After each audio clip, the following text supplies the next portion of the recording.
Excuse me, Eric the actor. Yes. Eric the actor is on the phone out of Sacramento. He's very excited because many people got to see him on In Plain Sight, the 𝗦𝗵cie𝘄 vehicle. Was this the weekend that Eric made his debut? Eric made his debut. Did you see it? I have not seen it yet. I'm going to get it on demand. David Spade must have watched it because he sent me an email. All it said was Eric the Extra. I mean, it was a 3-second part. That's a better name. I think we should call him Eric. It's just Eric the Extra? No, it is not. You don't like that name? No. And let me start off with two things. You could have blinked and you would have missed Eric. One thing that I want to say before I start in about the episode is, from day fucking one, the nickname Eric the Midget has been fucking wrong. We don't call you that anymore. I sometimes do. Howard just slipped and called me that before. Wasn't even really a slip. I kind You of did it on purpose. I did it just to irk him. Yeah. Oh. Let me tell you, proportionately, my body, my arms, my hands, my feet, and my legs, they do not fit what is a midget. I thought midget was just a bad term all the way around. He's a dwarf. It is a bad term all around. But dwarf isn't as funny as Eric the Dwarf isn't. Well, Eric the Dwarf is kind of funny. I like Eric the Extra. I'll go to Eric the Extra. If you want us to stop Eric the Midget, I'm going to Eric the Extra. But from what I've been told medically about midgets, midgets are the ones that have the short, stubby arms, stubby fingers, and stubby legs. You have that. No, I don't. You put my arms, my legs, and my fingers on an average-sized kid. They're proportionate to that kid. But you're not a kid. Braggart. Well, yes, I'm not a kid, but my arms would work on an average-sized kid. So weird. Everyone's like that's important to him. I know. Arguing about his size. Yeah. How about this nickname? Eric the Medically Proportionate Dwarf. Anybody want to go with that one? No. And then also, I wanted to say, and hopefully Beth's listening too, because of my app sales, I made a $100 donation to the North Shore Animal League. Wow. That's very sweet. What the app's blowing up? Yeah. Wow. Isn't that something? You're making money with that app? Yes, and I could give more money to the North Shore Animal League the more money I make off of that. Wow. That's quite an enticement to get the app. That's right. Some of the proceeds will go to the North Shore Animal Well, League. that's very nice. I'll be sure to tell Beth. That's a big passion of hers, helping the animals. So that's very nice of you, Eric. Actually, that is nice of Eric. Does Eric have any pets? I mean, Eric doesn't have a pot to piss in, and he's giving donations. Does he have a pet? No, he can't take care of a pet. Can you take care of a pet? I'd like to have a pet. Parents won't let you? Well, it's not so much they won't let me. They just haven't gotten around to doing that yet. And their whole idea is to get a dog that could stay here sometime and then be with them sometime. I know dogs don't like that. Dogs want to be in one house and one house only. They don't want to go between house to house. You should get a St. Bernard and ride him around like a pony. Yeah. And have that little keg under his... Yeah, you can have a keg party. Yeah, well, Eric is right. I mean... Dogs don't like to go from house to house? Well, they bond to their owner, and... They can't bond to more than... Right. And it's kind of sucky for Eric. I mean, Not his parents' mercy, like if he wanted to get a pet. But a cat would be better for Eric because cats are much easier to take care of than dogs. Well, I heard about a dog this weekend. Yeah, I like both, but my dad's allergic to cats, so it kind of puts a little, problem there. What about one of those service dogs? I heard about a dog this weekend that actually gets on a school bus by himself once a week, goes to a school, and helps children in an alternative school relieve their suffering. That'd be cool. Like if Eric tied up a dog to his wheelchair, and then he could like a sled. The dog could pull him like a dog sled. Like a dog sled. Is that cruel? No, if you get enough dogs. I mean, Right. maybe one dog pulling the sled would be. You get 5 dogs. Eric could have a pack. It's going 80 miles an hour in that chair. That'd be crazy. He could join the Iditarod race. Right. Get a whip. Yeah, well, he should get a guinea pig. That would be easier. You know what I mean? Like a little Right, or a easy fish. Fish, yeah. Well, fish isn't fun. You can't relate to a fish at No, all. you eat a fish. No. Anyway, Eric's episode of In Plain Sight was on, and I have the audio if you want to hear it. All right. All right, here's Eric. Eric's whole performance. This is Eric's whole performance. Let's see. The first part is 41 seconds, and the second part is 23 seconds. So he was integral to the plot. So if you add both together, it's under a minute that he's actually on screen. But he's very impactful. When you see him, you're like, whoa. What did Eric think? Were you pleased, Eric, the way they edited and the camera angles, etc.? Yeah. Did you think you looked good? The truth? Well, Oh, stop, Howard. I don't know if I want to answer that because it kind of sounds self-centered. I see. I thought he looked good. I mean, for Eric, you could tell he was at his top of his game. They didn't do anything like put eye makeup on Eric or anything like that, try to matinee idol him up. No, did you they? could tell they powdered him down, though. Yeah. Right? They had a little bit of makeup on you. Yeah, a little bit. He was pretty natural. Okay. Oh, natural. All right, here's Eric, the actor, in plain sight, in case you missed it. And believe me, if you blinked, you would have missed it. But, all right, look, it's a part. Here we go. By the way, I like you, couldn't sit through a whole show. I just went right to the Eric part, so I had no idea what was going on. It was weird. Eric You pulls don't up, know the story. Well, from what I could tell, Eric evidently was married to some very attractive black woman. Mm-hmm. And she was... Not a black woman. Why do you keep calling the woman black? I don't know. Maybe because she was pushing a wheelchair. I don't know. In the city, I see a lot of black women pushing wheelchairs. So she has to be black. She's pushing a wheelchair. Exactly. No, I don't know why I keep thinking she's black. Because I've seen pictures of the woman's not black. I don't know why I think she's black. No, she was a black woman, Robin. I don't know why. You know what? I saw it once. I didn't see it. The agent was black. Oh, that's what it is. Yeah, but she's not pushing the wheelchair. No, I know there's a black person involved. Yes. What was it again? Who's pushing the wheelchairs? That is wife? No, I guess. All he said was woman. So See, that woman is not black. No? You think she's white? I can't tell. The woman pushing the wheelchair is your wife? Thank you, JD, for correcting him. All right, so the woman pushing a wheelchair is the wife? Yes. Okay, and then there's a black woman who is showing the home to, it's your home, though, right?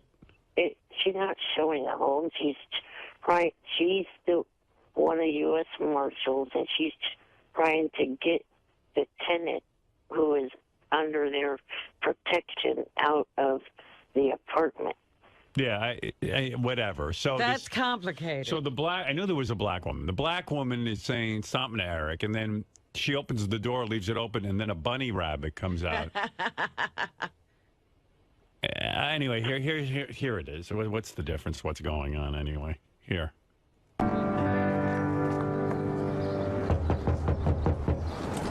You that reporter I called? Reporter? I'm Beth's sister-in-law. Who are you? I'm her landlord. I'm gonna shame that crazy bitch on YouTube. Keys, woman. Your mama didn't teach you any manners? My mama's dead. Happy? Beth? Beth? My mama's dead. Happy. Jeez, woman. Keith. I mean, but between us, and I know Eric's wait a going to get minute, wait a offended. He's Who is the guy who hired Eric for a the guy named John, the producer of the He's show. got to write a whole show for him. I know, that's what I'm saying. Jesus. Dude, it was only like This under a minute. character should be spun off. Yeah, because it's so fun. I mean, Eric, close your ears for this part that I'm going to say to Robin. I mean, is he the worst or what? Oh, but it's so Well, no. funny.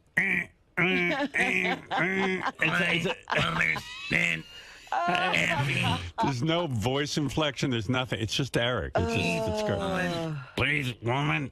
Please, woman. Woman.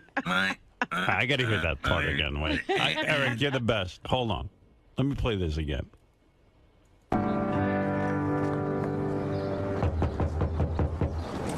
You that reporter I called?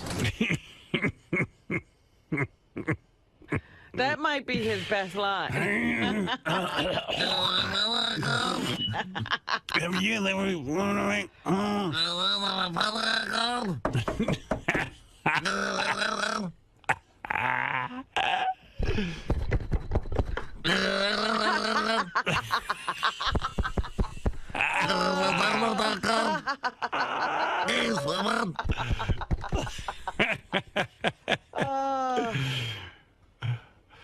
Reporter?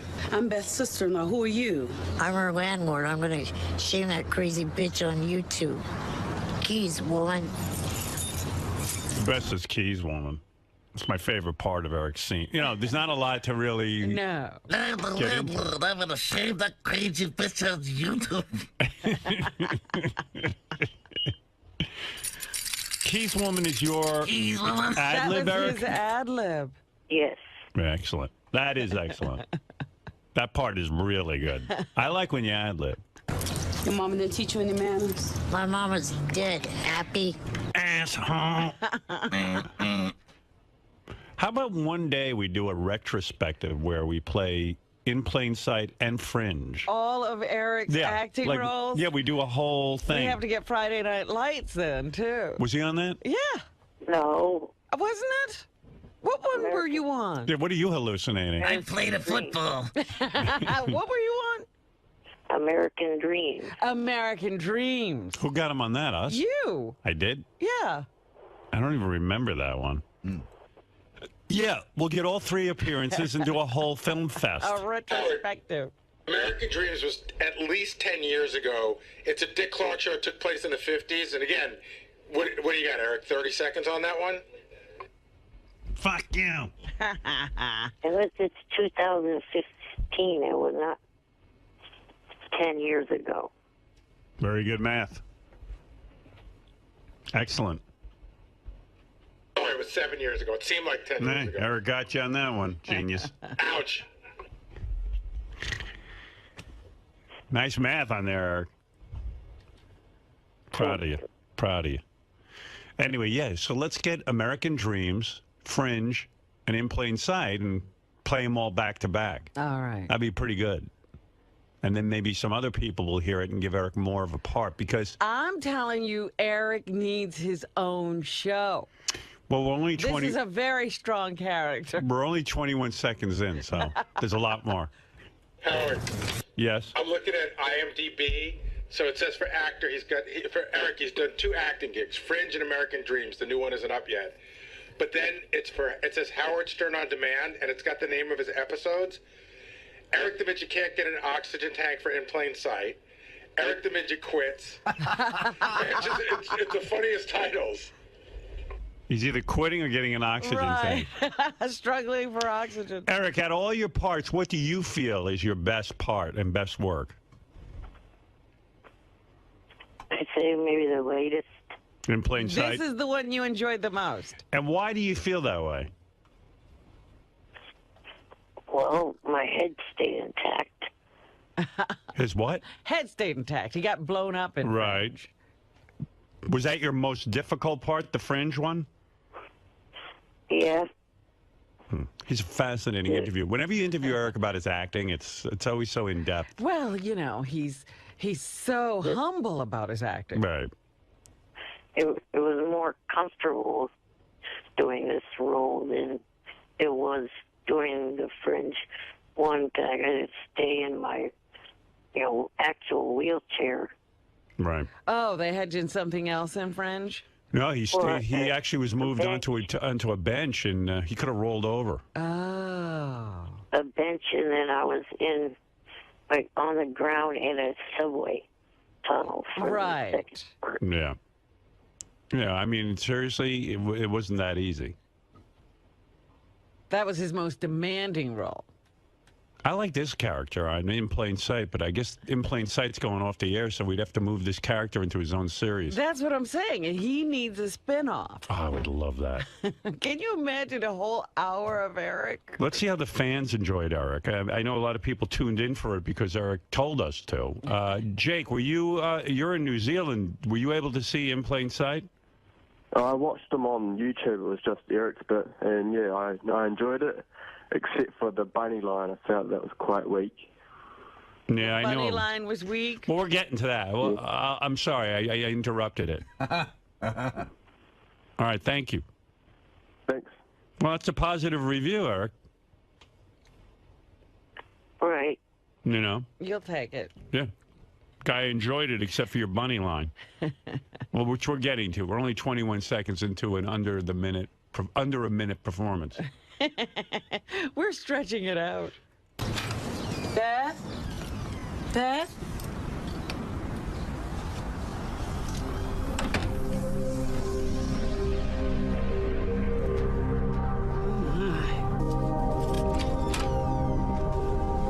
I don't want to see any reporters when I come out. Got it? Crap, don't let the bunnies out.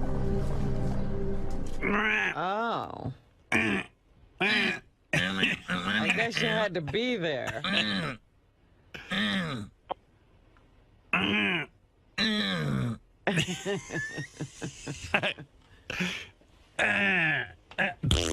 Somebody's got to come up with a script for an Eric show. Well, I did come up with some idea, but Howard TV didn't have a budget for it. I wanted to get Eric into a full-length, like a 30-minute performance. Doug, can't we get some sort of budget together to get Eric a real half-hour sitcom type thing, or? Let's revive Ironside. Yeah. We could certainly talk about it. Yeah, I mean, we're blowing it here. We got a We got a major star. Yeah, we tried that whole mini Taxi Driver. Remember the film Taxi Driver? We were going to do mini Taxi Driver. By the way, behind the scenes of Eric at In Plain Sight. All right. See Eric on set, talking to 𝗦𝗵cie𝘄𝗿𝗱 and all the various stars. And then at one point, Eric even gets the actress, what's her name? Vanessa Williams. Really? Oh, Tia Carrera. He gets What? Tia. Vanessa? I don't know. I couldn't think of it. Tia Carrera, and he somehow wrangles her into his trailer. Dressing room or trailer. Seems like a trailer, if I have it right. Yeah. Yeah. Trailer? Did you have a ramp to your trailer? And it's really, really good. No, I did not. So what'd they do, carry you? Yeah. Wow. And it's really good once Tia Carrera gets in his dressing room because he makes her come all the way over to him because she hears this guy in a wheelchair. She's got to go. Right. Unless you're a complete prick. Her publicist gets her and says, look, there's a guy in a wheelchair here. Hi, Eric. And he's like, And then she goes, hi, how are you? I understand you're doing In Plain Sight today. So am I. What's your part like? The best is she walks in and there's a whole camera crew. Right. Standing around Eric. And she goes, oh, these guys follow you around all the time? Yes. He doesn't even It's not even an intelligible. It's like. He doesn't even make conversation with her. It's the greatest. It's the greatest meeting. He went to all that trouble to get her in there. He gets her in there and he didn't say a word. Yeah, I mean, here she is. She's looking at these cameras. He doesn't try to explain them to her. You know, like you'd think he'd go, I'm here with a camera crew because of Howard Stern or something. No. He's got the personality of a fish. She's like, hi, Eric. I understand you're here and... But she really walks in and she I have a clip of that if you want. Accosted by cameras, and no one explains it to her. Well, Eric could have made some comment. Hey, play that clip. This is a little piece of what you'll be seeing tonight. Hi. Hey. Hi. It's only on one channel.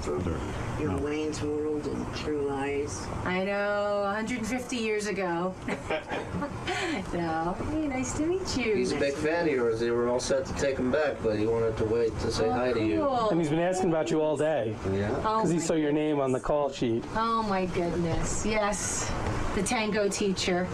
Do you have these guys following you around everywhere? Yeah. Just today. Yeah, just today. This is a big day. So you finished working today already? Yep. Oh, cool. Yeah, knocked out all the scenes and good to go. Nice to meet you. There he is. But that was the whole. If it wasn't for 𝗛cie and everybody else oh my God. speaking for him. You have these guys following you around everywhere you go?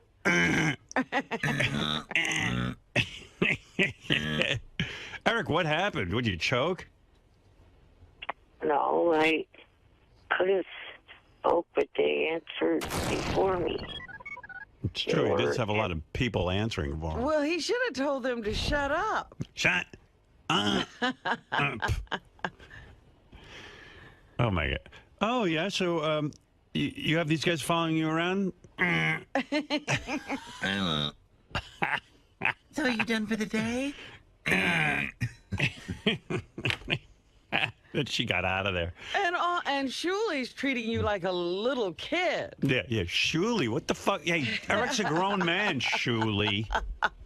𝗛cie's like answering all your questions for moving in on Tia Carrera. But in that sort of baby way. Yep, he's finished up his work for today, ready to go home. Eric, are you sick of that shit? Yeah, that wasn't cool. Yeah, I mean, like, 𝗛cie's acting like you're 4. Yeah. I mean, really, he really is. Like, Tia Carrera, like, Eric's the one who masterminded getting Tia Carrera in there. And by the way, she is good looking, huh? Yeah. What a doll. And Eric's like got her finally in the, and 𝗛cie's like, yeah, he finished up all his work for the day. Didn't you, Eric? He's been asking for you all day. Yeah, oh, great. Yeah, make it seem like I'm a tool. Yeah, this little shit's been asking for you all day. They might as well just said that. He hung around. He could have left, but he hung around for you. Do people do that all the time to you, Eric? Like treat you like you're a little kid? Not really. Yeah, I'm the only one who doesn't treat Eric like a little kid. Yeah. Pretty much, if you ask me. Everything I've witnessed, everybody treats Eric like he's fucking 4 years old. They jumped right in there. Fire. We could remake Frankenstein's monster because Eric actually, like Dr. Frankenstein should have ended up with something that looked like Eric. You know what I mean? That big giant thing that he ended up with, this big strong. He really did end up with something. After putting like 10 billion volts of electricity through something, you should look like Eric. You certainly should sound like Eric. If I get the rights to Frankenstein, would you do like a mini remake? No, I don't think I'd do that. Why not? You don't Frankenstein is a famous character. Hey, De Niro played him. Yeah, but that's not enough acting for Eric. He's right. What are you talking about? Frankenstein's the whole thing. You wait for him to show up. Yeah, but he doesn't have anything to say. You want Eric to talk. You know what I mean? But this is perfect dialogue. Yeah, but that's it. Yeah, that'd be cool. Like the guy takes off he puts this big giant thing through electricity, and all of a sudden Eric comes out. It's like, oh shit, we burned him. He's horribly damaged. And just to let you know, I would have, if I had known that Tia was going to be on Celebrity Apprentice, I would have brought that up, which is a much newer thing for her than the other two things I did. Yeah, he went, I saw you in Wayne's World. And True Lies. And True Lies. And But that's not great conversation either, Eric. Yeah, well, he tried, but 𝗛cie, I feel, kind of cock-blocked him with his baby talk. Yeah, he finished up all his work. Hey, play that clip again. Listen to 𝗛cie fucking everything up. 𝗛cie acting like he's all superior to Eric. All of a sudden, and that's Jan's job anyway, to, do the baby talk, to at least talk for Eric. Jan knows not to say anything. Right. Hey, play that again, you guys. I want to hear 𝗛cie. 2 seconds. Okay. Give him a sec. They got to re-cue. That's rewind for those of you not in the business. If he ever had a shot with Tia Carrera, they blew it for him. 𝗛cie's like, no accident in your pants today, huh, Eric? Hey, what is it? My diapers are clean. I don't wear diapers. I know. I'm saying he's treating you like a baby. Yeah, I'm on your side, dude. You say that 50 shitheads are going to start saying that to me on Twitter. All right. Well, block those people. Hi. I remember you from Wayne's World and True Lies. I know, 150 years ago. No. Hey, nice to meet you. He's a big fan of yours. They were all set to take him back, but he wanted to wait to say hi to you. And he's been asking about you all day. Yeah. He saw your name on the call sheet. Oh my goodness. Yes, the tango teacher. Do you have these guys following you around everywhere? Yeah. Just today. Yeah, just today. It's a big day. So you finished working today already? Yep. Oh, cool. Yeah. Finish work. Done all the scenes and good to go. Nice to meet you. Yeah. They didn't let him get a word in No. edgewise. You got to watch the special. I'm not kidding. It's the greatest thing you ever saw. I'm not kidding. No one knows what to say to him because he kind of stares at you, and Right. and everyone's like kind of trying. I think everybody gets nervous. They do. Like, you're like, what the fuck have we got on my hands here? What are we dealing with here? You should watch the full episode of In Plain Sight because I noticed in the script there are several actually Stern Show related references. By the way, so there's right? so that was 41 seconds of his part I played you, and then here's the final 23 seconds. All right. I promised I'd get her help. I keep my promises. Oh, we'll get her to Finkel. Anyway, good job. You compliment me? Well, don't get excited. I'm hormonal. Plus, my kid's in the hands of rank amateurs. Hey, who's gonna get her crap out of that apartment? Geez, I don't know what Beth's whining about. He seems sweet. I'm goddamn serious. Aw, adorable. I'm goddamn serious. Hey, there was one right there. That was he's on screen for 23 seconds and he gets one line. That was two. Wasn't? No, maybe you're right. And there was a reference, Stern Show related reference that Mary did just there. What'd she say? Replace Beth's name with your name. I don't know what Howard is complaining about. He seems sweet. Oh God. You think that's a Stern Show reference? Well, Holy mackerel. my real personality and my on-air personality. My real personality is sweet. My on-air personality that you complain about and others complain about isn't. I think you're stretching there, Eric. Yeah. Jerry wants to comment. Jerry, yes. Hi, you're on the air in Philadelphia. Good morning, Howard. How are you? Morning. I think he needs to be on Inside the Actor Studio with James Lipton. Yeah, wouldn't that be great? I think it would be the highest-rated show that guy ever had. And Tonight just we to see his celebrate head explode. the renowned Eric the actor. His head would explode. Just imagine him trying to get an answer out of him. Eric, what was your favorite role? It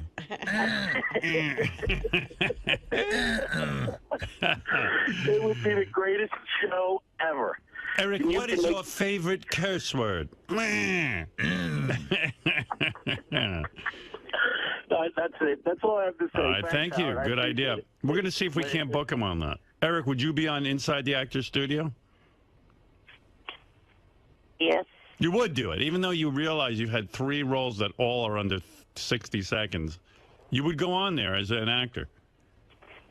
I'm sure that they're not all under 60 seconds.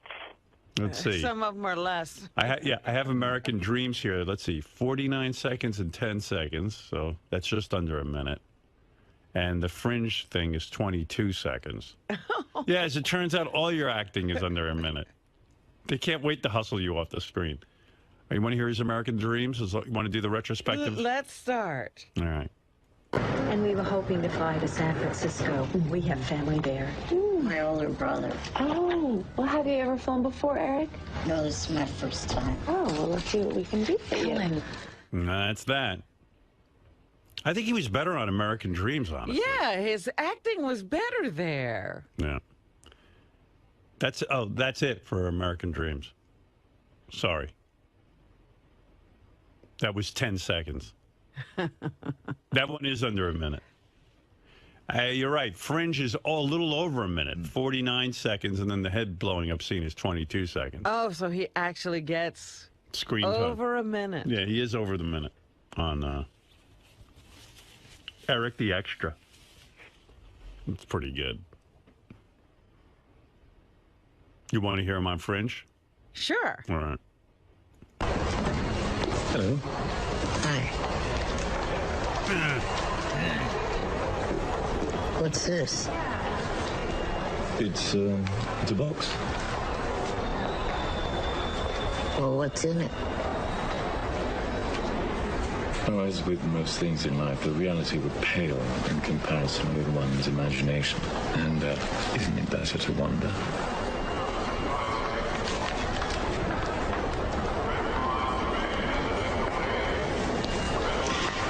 I say, would you mind keeping an eye on the box while I go to the restaurant? Is there, remuneration? Of course.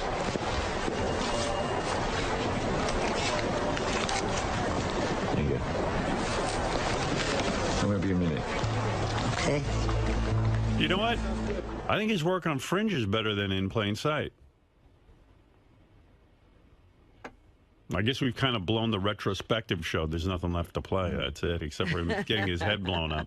And you can't really listen to that. You want to hear him getting his head blown up? Was it on purpose that he said the word wrong? Remuneration? Yeah. I think he did the best he could with that. Who the fuck put that in the script?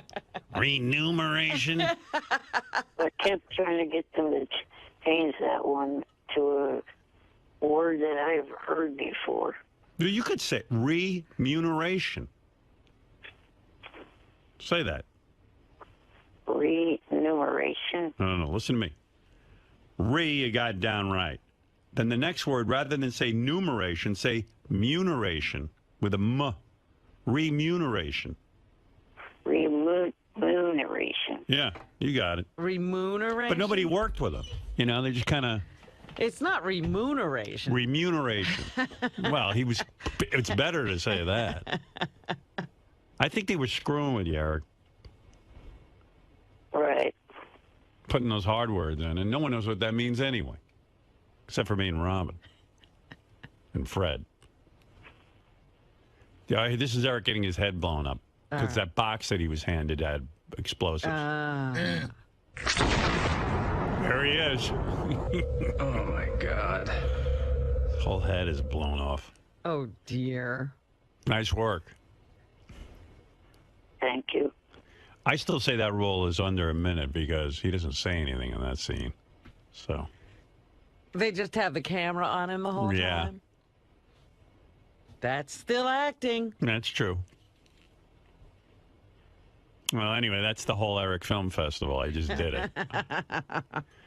Did I play the? Oh, yeah, I did play the second clip of In Plain Sight. Yeah. Yeah. You know, here's the thing. We got to get Eric another role, but we got to get. From now on, I'm going to make sure he's in for at least 4 or 5 scenes. Yeah, we need a full starring role episode. Yeah, well, that's never going to happen, but unless we produce it. Why couldn't he be the witness protection guy? In Why? Why? Because you heard that acting. Well, that is what I tried to get. Yeah, well. You know what they say, beggars can't be choosers. All right, well, Eric, congratulations. Your show has aired In Plain Sight. That's your 3rd acting job. I'm going to talk to, Sorry? I did see 21 Jump Street this weekend, and it was pretty good. Yeah, Robin said that, too. I want to see that. I haven't seen 21 Jump Street. What are you talking about? Oh, you didn't? No. I thought you said you did and you liked it. No. Oh. If they do a sequel, it sounds like it will be set in college. I wouldn't mind, as kind of to play into a joke, I wouldn't mind to being a math professor. Ah. Right. That is funny. All right. Well, you know what? The only writer I really know is the guy who writes Cougar Town. But I think I don't know if that's going to stay on the air or not. You know J.J. Abrams. Oh, I know J.J., yeah. Cougar Town could use a cranky neighbor, don't you think? Like, that would be good for her? Sure. Yeah. He would be a great cranky neighbor. Or like a pervy neighbor where he's like looking at Courtney Cox through his binoculars and she's taking a bath. You know, yeah, he's got binoculars. He likes to look. I do know Danny Zucker. He used to intern for me. Now he writes. He's the head guy on Modern Family. Is that a good show? It is a great show. Yeah, that's one of my favorites. I could probably. He owes me because I let him intern for me. Well, plus, he's not your only connection to that show. Your movie daughter is also in that show, too. Danny owes me because, you know what? Quite frankly, Danny never would, like, sit around and write anything funny for us. So I should have really fired him. And I think I kept him on. What are you saying? Howard's movie daughter is in the show? Yeah, the girl who played Emily, my oldest daughter, is one of the stars of Modern Family. Oh, I didn't know that. Yeah. She plays the oldest daughter in the ''𝗵𝗵 family. Oh, you're kidding. Okay. Would you play gay? Like, would you be a gay little person? No, I would not. Yeah, you could be friends with a gay couple. Right, that's what I was thinking. You wouldn't play a gay part? No. Why? Are you anti-gay?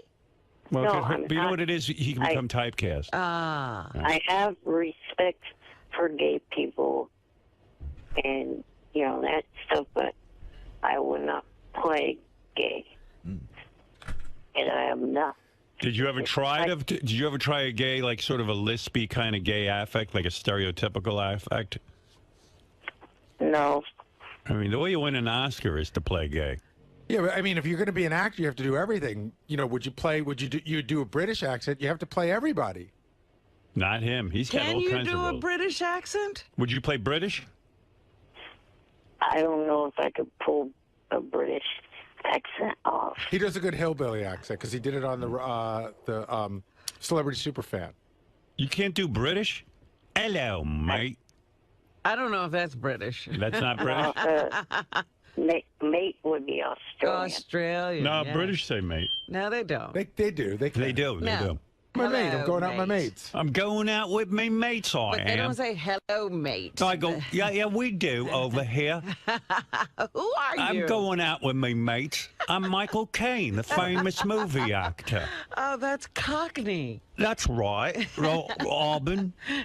I say, Henry the Eighth, I am. Henry the Eighth, I am. It's fun to play British. Try it. I don't think I could pull it off.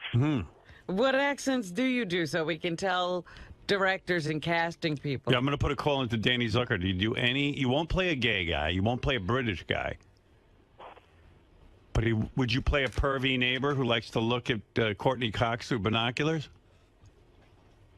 I don't know about that one. Dude, you're narrowing it down. I mean, that's not even bad. You're acting. But he isn't acting. He thinks he's playing himself. Yeah, in other words, if you act like a perv, it doesn't make you a perv. Because you're an actor. To me, I would grab. I know that. Yeah, I would grab a part where I can be So why pervy. can't you play the role? Can you do black? Oh, please give me a break. Hey, baby, what up? You can't do that? I'm not going to be a wigger. Yeah, if I cast you as a wigger, can you pull that off? Why not a black guy? We could put him in... Blackface? I don't know if you should. He could be like Robert Downey Jr. in Tropic Thunder. We could dye him. Can you be like can you be a wigger? That's so damn disrespectful to black people. You didn't think he was... You didn't think What it was if we remake Boys in the Hood with Eric? I was just going to tell you, Howard, that Modern Family already did an episode with a little person. Did they? Yeah. So he may have missed that opportunity. Right. Yo, what up? Like, can't you be a wigger? No, I'm not going A straight wigger. He says he's not going to do it, but he really couldn't probably. Right. Boy, he's so limited. Yeah, he could only play a cantankerous midget. Dwarf. Sorry, little person. He can't play a midget. He doesn't. His fingers and legs and arms are fit on a regular kid. Right. Do you do any voices? Oh, this kind of plays into what I've been trying to do for the last couple of months. What's that? You heard of the movie We Bought a Zoo, right? Okay. No. Is that the Say one? yeah. Is that Yes. the one, Matt Damon, right? Yes. Yeah, yes. I know that one. There was a line in there that says, if you do 20 seconds of insane courage, good things will happen to you. I've been trying to do 20 seconds of insane courage since you guys returned from holiday break. I just haven't had the open opportunity. What? He's acting. What? You didn't understand a word of it. I didn't either. I saw about 20 seconds of insane courage. Could you do any scenes from The Godfather, like as Don Corleone? I could see you as like a... Was he doing Matt Damon? Is that what you're telling me? Yeah, I'm thinking of him more in The Godfather. No, it's not what I was trying to do. My 20 seconds of insane courage is I can, to try to get more voiceover roles, I can do a little kid's voice. All right. He can do a little kid's voice? I don't know what he's talking about. If you let him go too long, I lose everything. Insane courage. I don't know what that had to do How with about a remake anything. of Footloose, except it's Club Footloose? Club Footloose. Well, I'm club fucking footed. I consider it insane courage because I don't know what way the fans would respond to me. Everybody Footloose. Club Footloose. We want to dance, Dad. Well, listen, Eric, good for you. In plain sight, adding something more to your resume. And I'll tell you what I'm going to do, Eric. I'm enjoying your acting career, and I'm going to talk to Mr. Danny Zucker. I'm going to see if there's any interest over there. I'm going to... Cougar Town? Well, Cougar Town, but let's hope that stays on the air so we can get Eric into next season. Yeah. And you do know more writers than me. John Strauss was a writer. You know him. Right. All right. Well, let's see. I would like to see... Oh, wait a minute. Tim Stack Oh, yeah. is writing for What? Raising Hope. He is? Yeah. I could get Eric on that. Yeah, Tim owes me. Let's get him in that. I'll have to call in favor on that. But I want more than a minute. That's just so... I'm telling you, somebody's got to build a whole... character. Right. And an episode around Eric. Eric, I'm going to see if I can get you like 3 or 4 minutes on a show. I'm surprised you still want to have anything to do with Tim since he does segments for Leno. Oh, please. Well, I don't mind that Tim People does have that. to work. Yeah, I mean, the guy. I mean, how many people are knocking on Tim's door? No, seriously, Tim's a huge talent, and he writes on all these hit shows. Yeah. He's fantastic, and I've worked with him, and maybe he would write something for Eric that would be a little meatier.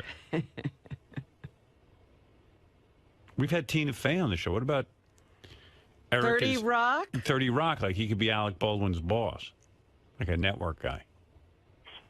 That you'd play, right? Yeah. Wow. Not too thrilled with that. Yeah. What if that guy's British? A lot of these network guys are British. Not one of my favorite shows. Oh, you don't like 30 Rock. So you're not going to even do a show that you don't like. I mean, I would do it, but I mean, I wasn't a fan of Fringe before I did it, but after that, I've been watching every episode. You're very difficult. Why don't you give us a list of what you watch? Well, how about this? Let's narrow it down. What TV show would you most want to be in? Oh, well, that's a hard one because there's a lot that I would like to be a part of. Top 5. If you want Dancing with the Stars, I know Tom Bergeron. I can probably get you on that. No, I don't want to be on that. Next season. Yeah, I can't get you into this season. I can't stand that show. Okay. Well, what show would you like? What is your favorite? And I'll work on that. Well, I mean, Whitney's, if it returns, I know it's Whitney. finale. We could get him on. We know All right. Whitney. I'll work on that. Whitney. That's something doable, I think. She owes me. The other show she writes for Two Broke Girls. Right. Whitney with Eric. A shower scene. She could be one of the guys like she cheats with. All right. I'll contact Whitney, see what I can get going. Right. All right. Later. Congratulations, by the way. You're not going to let me try to... Try what? The kid voice. He wants to do his kid's voice for you. Okay. I wasn't looking for that one, but I wanted to hear British or a Wigger. But go ahead. Let me hear a kid's voice. Well, this is in hopes maybe there's some Disney projects or something. Oh. Like a cartoon. Okay, go ahead. Hi, Mr. Stern. My brother listens to your show all the time. He says that you're pretty mean to a guy named Eric the actor. Well, that's pretty creepy. That's a creepy kid. Do you think that sounds like a kid? Well, I could... That sounds like a pedophile who's talking to a kid, which I think you could play. Hey, little boy. Want a Kit Kat? Well, Fred, you're a voice guy. What did you think of that? That was really weak. Was it? Really I mean, it did sound a little bit like a kid. Let me hear some more of that. Johnny's heard me do better. All right. Well, Johnny's not a casting agent. Yeah, Johnny should carry a tape recorder all the time. Though. Isn't that the Dougie the Puggy voice? No, I never really did it. I never gave voice to the pug. What'd you think of his kid voice? You're good. It wasn't very good. It started off, and then it just became Eric. Right. Yeah, after a while, he becomes Eric. Well, you can't take the breaths out. See, that's Right, the problem is, Howard, no matter what voice he does, he has to stop to take a breath. Right. Right. Midway. Hello. Are you Simba the Lion King?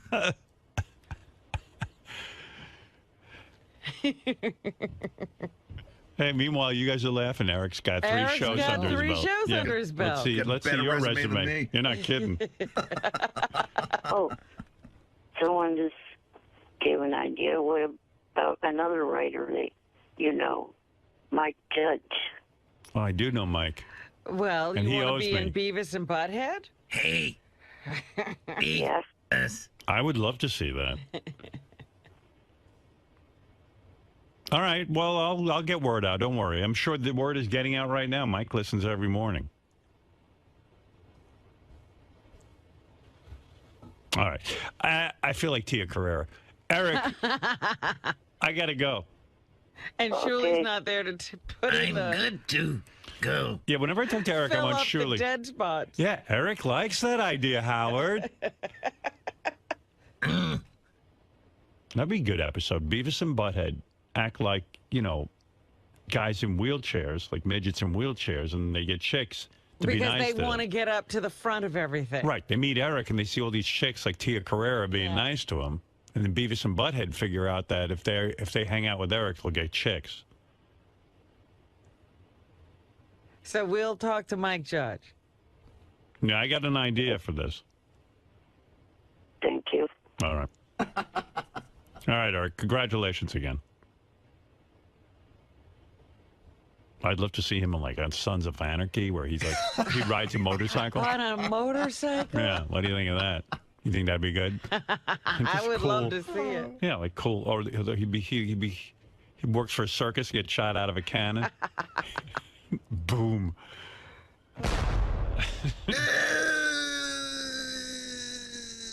See, I'm telling you, there's a great CSI or something in here. Yeah. All right, Eric.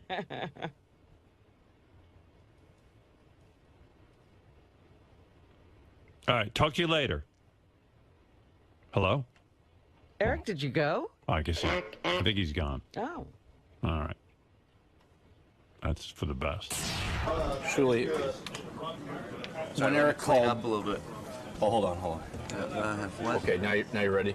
Yeah. Okay. Shuley, Get my good side. go ahead. Oh, perfect. Yes, go ahead. When you're listening back to tape of yourself talking for Eric, do you think that you do speak about him or for him as if he was a baby? Well, I definitely feel like, I worked as a camp molest counselor for a few summers, and so I have it's still in me. Like when we were on the road with Beetle, it was the same thing. Like I definitely keep an extra eye out for Eric. I'm not saying he's a child. I'm just saying it's just weird. I just kind of look at him like, all right, he's gonna need an extra hand or foot with a couple things, and I should be extra attentive to try and help him out, But I'm not like walking around going, this fucking baby, I gotta do everything for him. We all have shit that we can't accomplish that we would like to. So, not everybody has people around them that'll help them. How about your tone though when you speak for, because Eric obviously isn't the most talkative guy. He's not, and he was obviously flustered by 𝗦𝗄𝗿𝗄𝗿 and It's all bets are off when it's in person. Everybody can sit here and make jokes about Eric and do impressions of his voice, but when you're sitting face to belly button with this guy and he's like, it looks like the dude's melting in front of you, and I mean, you're just not like, hey, what a fucking douchebag, you lazy prick, get off your ass. Unless you're Yucko. Yucko's the only guy that I saw that met him face to face and didn't hold back a thing and was just brutal. And even Sal and I were just like, oh my God, we have never done that. But yeah, that's Yucko. So everybody else, it's a big difference when you're. It's jarring. Yeah, it's definitely. It makes you want to look up at the heavens and go, why? Damn you, motherfucker. So it's a big adjustment period, man, and you can't just go back into the way it was when you were on the phone and he's out of sight, out of mind. You think Howard would be the same way if you were around Eric? Oh, without a doubt. Everybody everybody, unless you're in full makeup as a clown and he doesn't know what the real you looks like. Yeah, but then there's the fans. Fans just don't give a shit. They see him out in public, they're like, yo, fly with balloons, you fucking midget. You know, they're vicious. And that's the nice stuff they say about him. So, but not all of them are like that. But there are some that they're excited. You know, they hear the character Eric on the show. He pushes a lot of buttons. And so they see him, they want to let him know what they're yelling at their radio every day when they're going to work when he's on. So, but as far as people who are working with him, like Angie and I, you know, we go into it thinking this is gonna be great, this is gonna be great, we should do this, we should do that, and then you walk in, you're like, hey buddy, how's it going? Like, it's a big difference. When you're in the room with Tia, was the awkwardness palpable? Did you have to step up and say something? Otherwise it would have just been silence and nothing more? And I knew it was gonna go down like that too. Like, he wanted to meet her. He had just heard she was on set somewhere, so the idea comes out of his mouth before he's even actually thought out, well, what am I going to do? What am I going to say? What's my in here?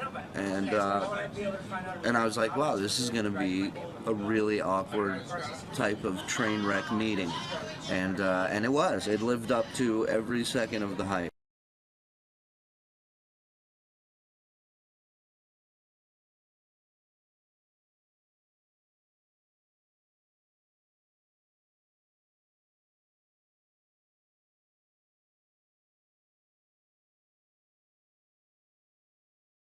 And, you know, that was basically where America discovered Brad Pitt. And I even thought after watching it again, I thought, you know what? I thought that guy was going to have a much bigger career. I think that Brad Pitt is one of those guys. He makes the kind of movies he likes. Yeah. Not the kind of movies we like. And that's my problem with Brad Pitt. So it's the choice of movies. It's not the scope or the size of movies. A real movie star is someone who's thinking about his audience as well. Not an artist. An artist is different than a movie star. Okay, so who would be a good example of a movie star? Tom Cruise. Tom Cruise. He always thinks about, will this be fun for the audience to see? Would they like to see me in this kind of movie? He also occasionally goes off and does, you know, some of that artistic stuff. But for the most part, I mean, even the cameos he takes are, you know, very broad and things you wouldn't expect him to do. And it's exciting and surprising to see him when he does it. So is there a percentage, like, you know, Cruise did Eyes Wide Shut, and maybe that was kind of a distraction from... Yeah, that was to work with Kubrick. And all of that stuff. So you can understand that. So there's a small percentage of artsy films you can do as long as they're mainstream ones are big blockbusters. You're constantly thinking about, you know, I have an audience out there who likes to see me do this. And there's nothing wrong with somebody being artistic either. I just don't call them movie stars. Okay, there you go. Next question, also from Mickey M. Have you ever had to deal with a crazed stalker fan? And if so, what were the circumstances? I did, and I don't talk about it. Oh, no. You got to tell us a little. Give us a little piece. I had a long time crazed fan. And it got to be kind of scary because we did all the wrong things. We did, you know, like they had never put out that, but, you know, when this was going on, we didn't have that list of things you're not supposed to do. Okay. And we did all of them. Like what? You know, having contact, you know, all the kinds of things that, if you read a list of what not to do, if somebody is stalking you, just realize we did them all. And then it became, you know, a situation where we had to do something legally to make it stop. Did you feel in imminent danger? Like, was it that kind of scary? I felt that other people might be in danger. I felt that that person was in danger. That's terrifying. Brandon S. asks, Robin, do you ever regret having told any of the stories about your personal life over the course of the show's history, such as sexual experiences or coffee enemas? I definitely regret the meats and Understandably. I still get angry because that was the one, you know, we started that contest before we left terrestrial radio. And Howard said, yeah, we're going to each reveal something that's really embarrassing. and he revealed that he had had a nose job. I'm like, give me a break. Everybody else went to the bank, and you revealed you did something to make yourself look better. How embarrassing. That's so embarrassing. Yeah. Next question's from 𝗦𝗵cie. She asks, Robin, how annoyed are you with Benji's bull? I'm not so annoyed at Benji in general, but when you start to ask Benji questions and you realize he's weaving this web to try to keep you talking about him, that's when I get annoyed. Understandably. And I always want to say, let's end the conversation and go on to something else. Do you buy any of the stuff he's doing right now with the wig and the nail polish and the makeup? I mean, do you think any of that is legitimately trying to look better, or is it just shtick? I don't think that Benji could have thought of this on his own. Okay, so there's a team of masterminds. Would or you ever, think she's a mastermind? Yeah, I don't think he would ever put on eyeliner. You know, I mean, we've known him for how many years, and that never happened. He might dress up as something. Right. And do you think she's masterminding it to get the on-air attention, or because she really thinks that looks better?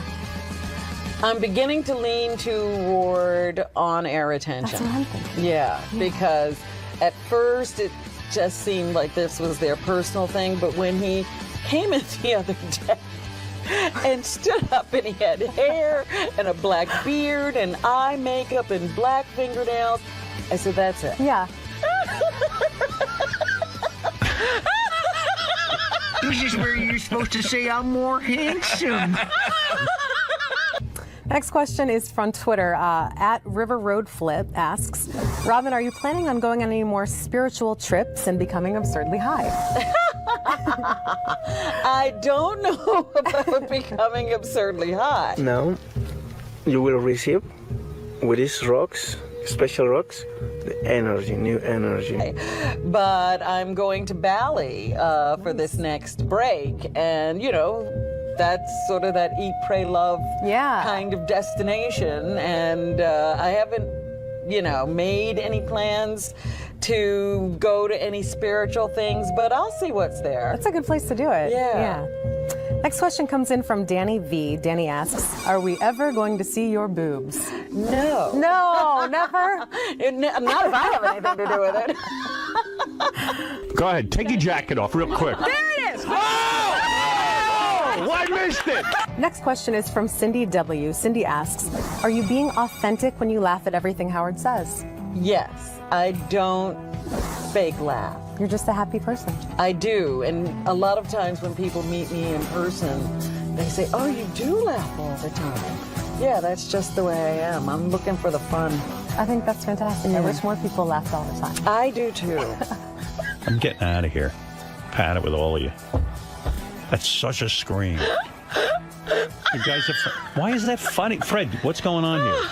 I'm not sure. Yeah. Weird reaction, right? This is odd, isn't it? Am I in the middle of something odd? You know, I mean, we all get a little crazy about things sometimes. This is one of those moments I'm not sure. Is Robin nuts right now? Or am I misreading this? Is this funny? To put it simply, yes, she's nuts right now. Okay. You need help. Well, I want to thank Robin for taking the time to sit down and answer all the questions that you, the fans, submitted. Keep sending your questions in. You can tweet them, you can Facebook, you can email, you can send video submissions and actually be a part of the show. And remember, this is your show, so don't screw it up. Until next time, I'm Rachel Fine, and I hope you had a fine time. I had a fine time with you, Robin. Well, thank you. I enjoyed this. Good, I did too. Okay.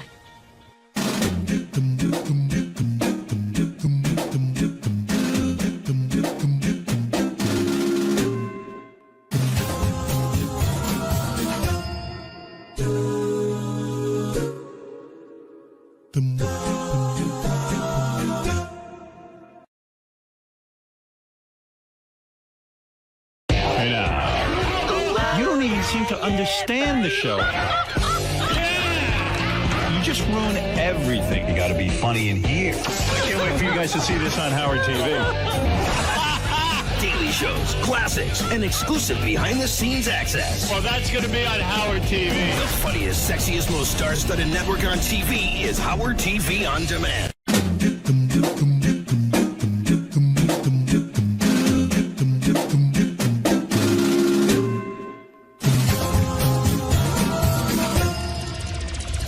Hey Stern fans, welcome to Fine Time, a show where you, the fans, get the opportunity to ask questions and interact with your favorite Stern Show staffers, whackpackers, and celebrity superfans. I'm your host, Rachel Fine. Now, my guest today is a best-selling author, a pioneer in the world of radio. She's got one of the most recognizable and contagious laughs of all time. She is also known to masturbate with fruits and vegetables, have anal sex with complete strangers in a bathroom, and take hallucinogenic drugs while vacationing in third world countries. She is the inspiration for nearly every song parody that comes in on the show, and she's one of the few people I know who can challenge me in the boobs department. She is the queen of all media, 𝗦𝗵cie𝘄𝗿𝗱. That was one stranger. Singular on the strangers. Fair enough. That's you've earned quite the intro. Oh boy. Well, we had a lot of people writing questions for you, so I'm just gonna jump into it. All right. First one comes in from Robin S. Robin asks, I'm curious to know where you envisioned your life taking you when you were back in high school. If you'd never begun working with Howard, what would you have wanted to do with your life career-wise, and how did you get hooked up with Howard? Wow. That's a mouthful. I had no vision. Really? I was just hoping to stay alive. Yeah, I just wanted to get out of high school and go to college. I never had any idea of what I wanted to be when I grew up. I mean, I'd watch TV, and as a kid, I thought I wanted to be a doctor or something like that, and that's sort of how I wound up in nursing. Yeah. But it took me years to figure out who I was and what I wanted to do. So I was 28 before I even got into broadcasting. So it wasn't like I had this idea. What would I be doing if I wasn't working with Howard? I'd still be in broadcasting because I had decided that's what I wanted to do. It just so happened that 8 months after I got into broadcasting, I was hired by the same station that Howard went to work for in Washington, and that's how we met. Next question comes in from David S., also on Facebook. Who's your favorite whackpacker, living or dead, and why? Wow. I guess my favorite all-time whackpacker was Hank the Angry Drunken Dwarf. Yes. Yeah. Hi, this is Hank, the Angry Drunken Dwarf. I just enjoyed him. You know, I just thought he had so many talents, but was so miserable. And, you know, I just remember appearances where, you know, he'd be falling down drunk, almost asleep, but he'd be in a music trivia game or contest with someone, and he'd wake up and have the right answer. Hank, the Thin White Duke. David Bowie. David Bowie, that's right. Wow. And Gary. David Bowie. It was incredible. It's amazing. Next question comes in from Nikki M., also on Facebook. Robin, who is your dream guest? A guest that you are dying to interview who has never been on the show? You know, that's interesting because in the last few days, there have been people's names that have come up, and I say to myself, I wish they would be on the show. Yeah. I wish I could talk to that person. And I suppose there's a long list of those people. Cher, Madonna. Yeah. A lot of people who, you know, actresses, Scarlett Johansson, you know, a lot of people that just won't do a show like this I'd love to talk to. It's a shame they won't. It'd be such a great interview. Next one comes in from Andrea F. She asks, what makes a movie star a movie star? And why isn't Brad Pitt a movie star? Got a lot of flack over this Brad Pitt thing. Tell us more. I'm still arguing with myself about Brad Pitt. I watched 𝗪𝗏 and Louise the other night, and, you know, that was basically where America discovered Brad Pitt. And I even thought after watching it again, I thought, you know what? I thought that guy was going to have a much bigger career. I think that Brad Pitt is one of those guys. He makes the kind of movies he likes. Yeah. Not the kind of movies we like. And that's my problem with Brad Pitt. So it's the choice of movies. It's not the scope or the size of movies. I think of a real movie star is someone who's thinking about his audience as well. Not an artist. An artist is different than a movie star. Okay, so who would be a good example of a movie star? Tom Cruise. Tom Cruise. He always thinks about, will this be fun for the audience to see? Would they like to see me in this kind of movie? He also occasionally goes off and does, you know, some of that artistic stuff. But for the most part, I mean, even the cameos he takes are, you know, very broad and things you wouldn't expect him to do. And it's exciting and surprising to see him when he does it. So is there a percentage, like, you know, Cruise did Eyes Wide Shut, and maybe that was kind of a distraction from... Yeah, but that was to work with Kubrick. And all of that stuff. So you can understand that. So there's a small percentage of artsy films you can do as long as their mainstream ones are big blockbusters. You're constantly thinking about, you know, I have an audience out there who likes to see me do this. And there's nothing wrong with somebody being artistic either. I just don't call them movie stars. Okay, there you go. Next question, also from Mickey M. Have you ever had to deal with a crazed stalker fan? And if so, what were the circumstances? I did, and I don't talk about it. Oh, no. You got to tell us a little. Give us a little piece. I had a long-time crazed fan.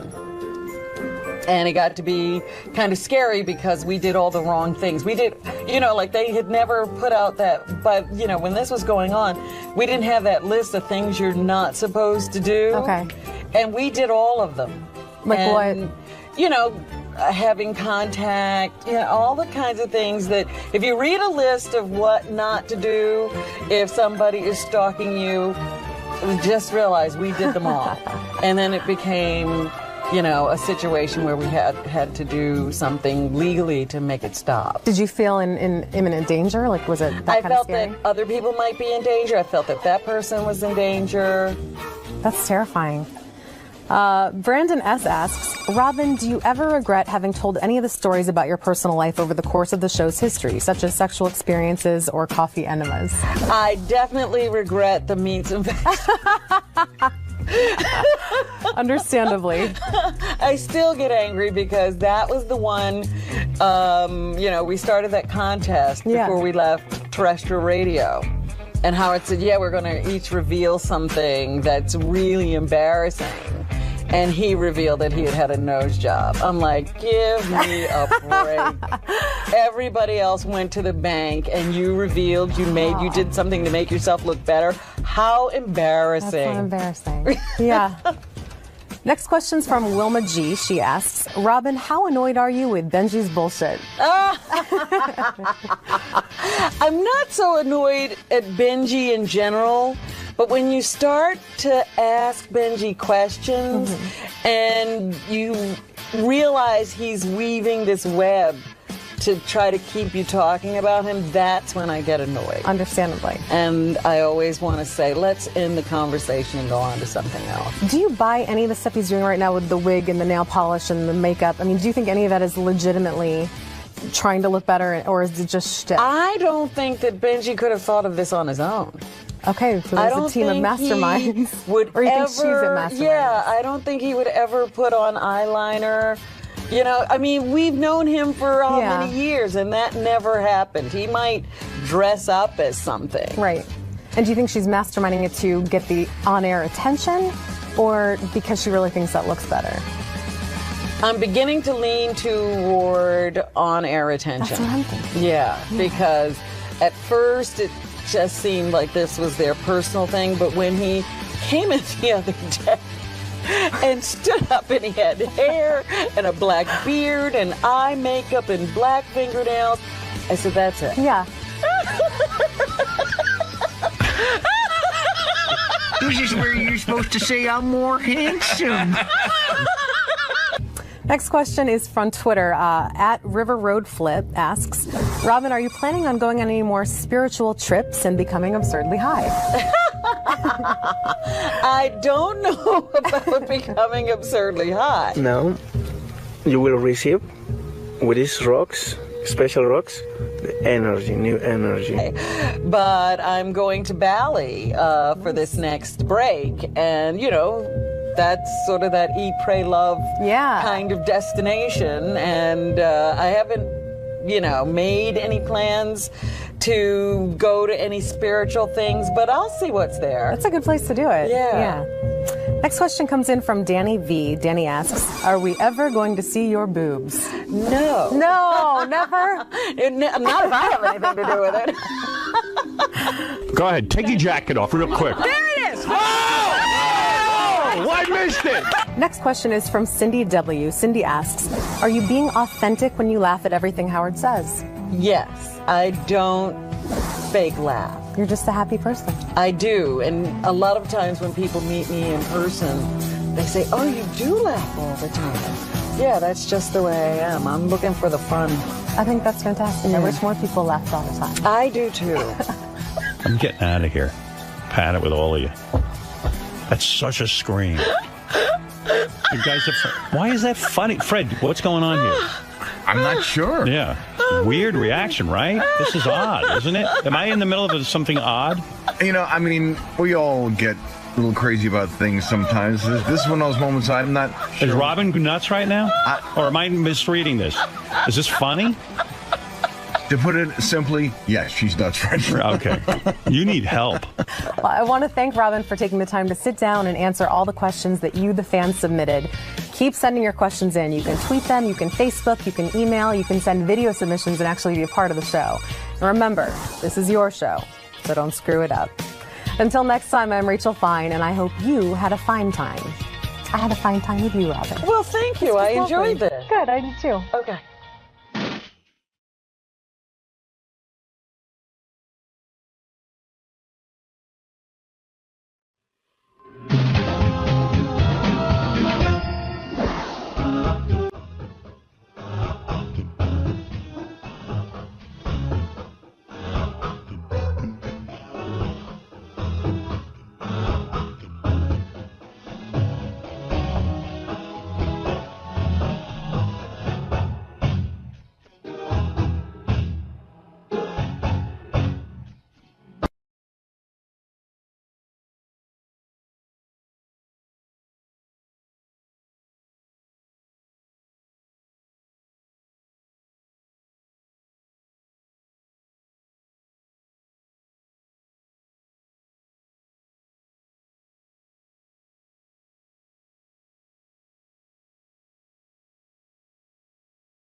Hey, Gary, how does this work? Like, how do we coordinate getting Nick Cannon on our show? Him right now. Okay. So don't curse because we'll be on his air. And Right. Yeah. Have to remember the rules of terrestrial radio. Yes. They're barely in my memory bank, but... Well, this is good practice because you're going back to yes. the world of terrestrial. Yeah. Can't say the F word, nothing.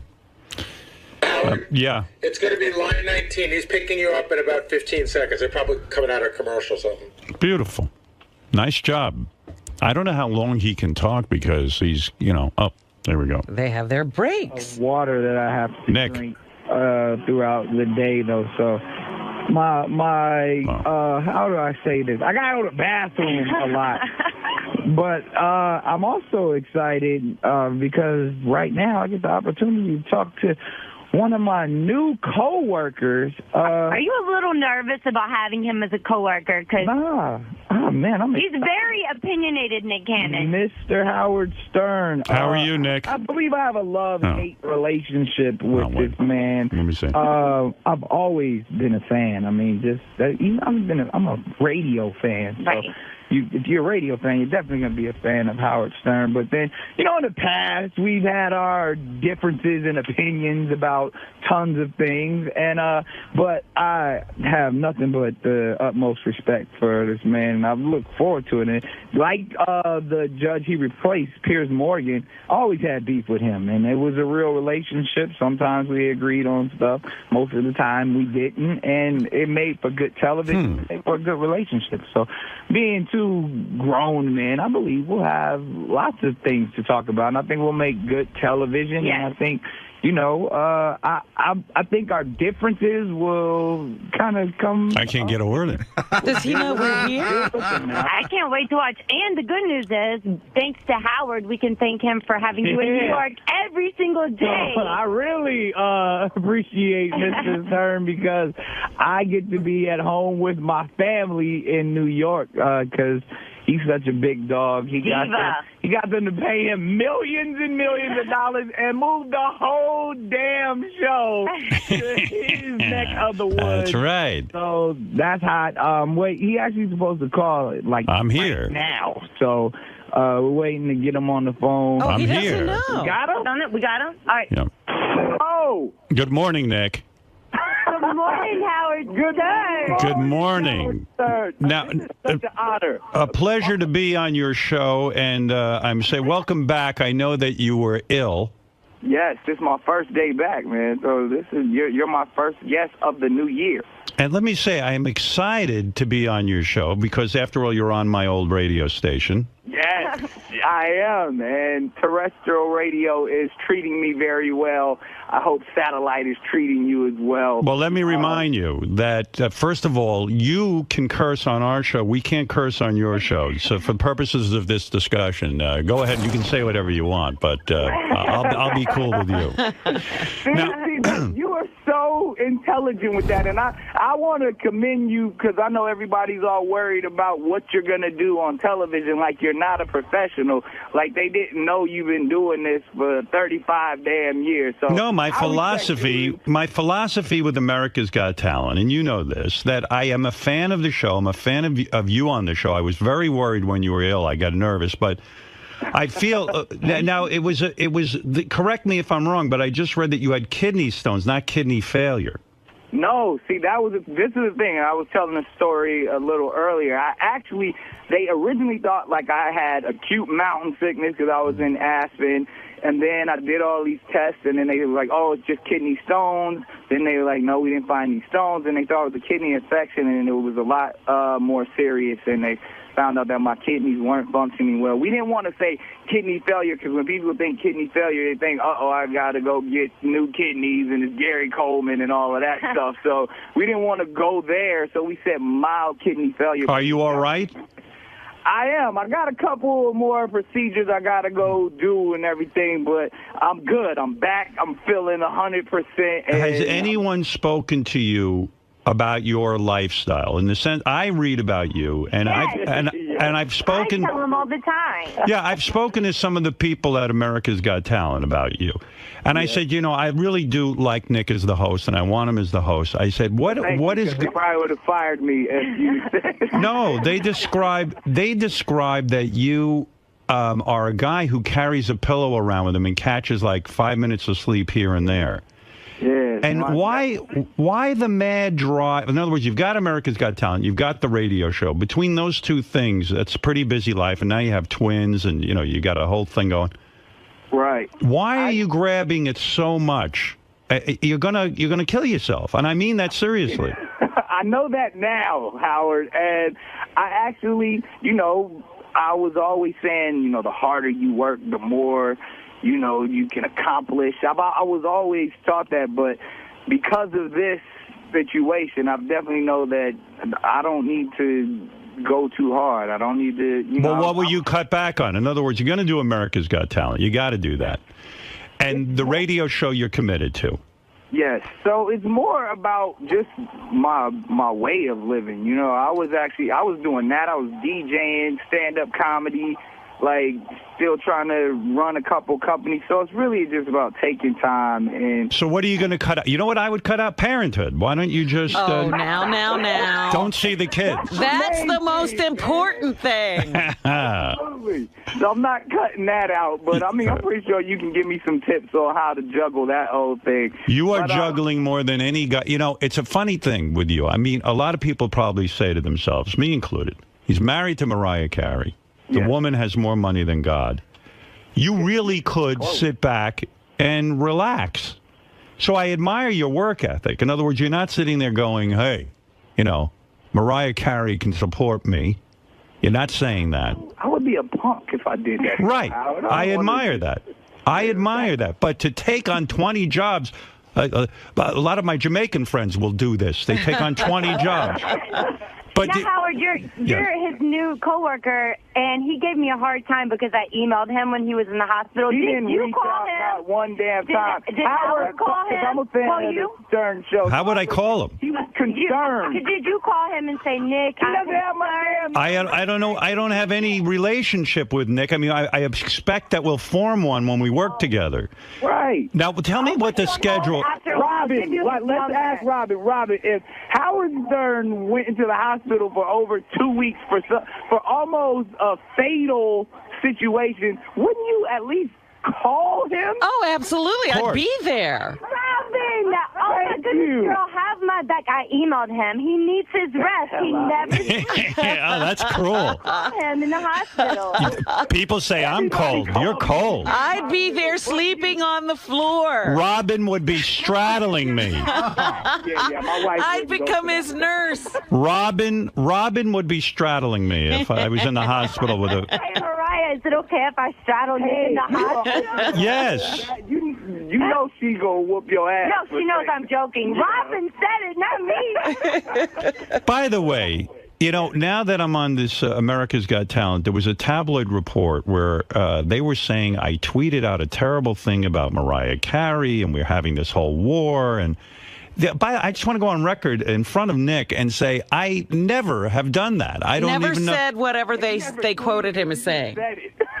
Oh, I said it. I never called Mariah Carey a bitch. I don't know where that came from. I don't talk that way.